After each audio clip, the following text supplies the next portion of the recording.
বিসিবির সভাপতির চেয়ারটা কি এই মুহূর্তে বিশ্বের সবচেয়ে নড়বড়ে সিংহাসন? প্রশ্নটা সম্পূরক, তবে উত্তরটা বড্ড জটিল।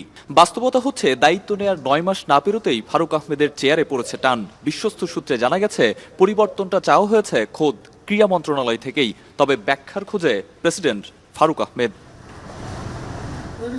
অনেক প্রতিশ্রুতি দিয়েই বোর্ডের ১৭তম সভাপতি হয়েছিলেন ফারুক, তবে দায়িত্বে থাকাকালীন একক সিদ্ধান্ত বা স্বেচ্ছাচারিতা নিয়ে একাধিকবার সমালোচিত হয়েছেন। সাফল্যের পাল্লার চেয়ে ব্যর্থতার পাল্লা ভারী, নাকি ব্যর্থতা ছাড়াও আছে অন্য কোনো কারণ? ফারুক আহমেদের যদি চলে যেতে হয় সেটা শুধুমাত্র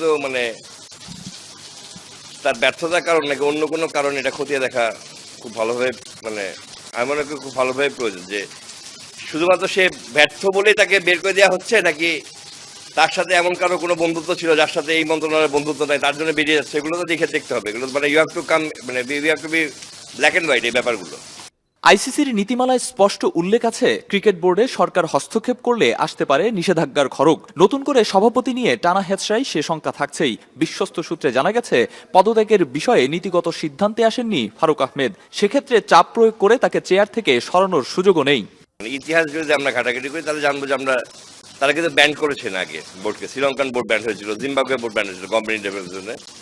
আইসিসিকে কোম্পানি ইন্টারফারেন্স ভাবেন, সেক্ষেত্রে ব্যান হতে পারেন। তবে যেই লোকের ব্যাপারে কথা হচ্ছে ফারুকের রিপ্লেসমেন্ট, তিনিও নিশ্চয় সবকিছু জেনে শুনে আসবেন।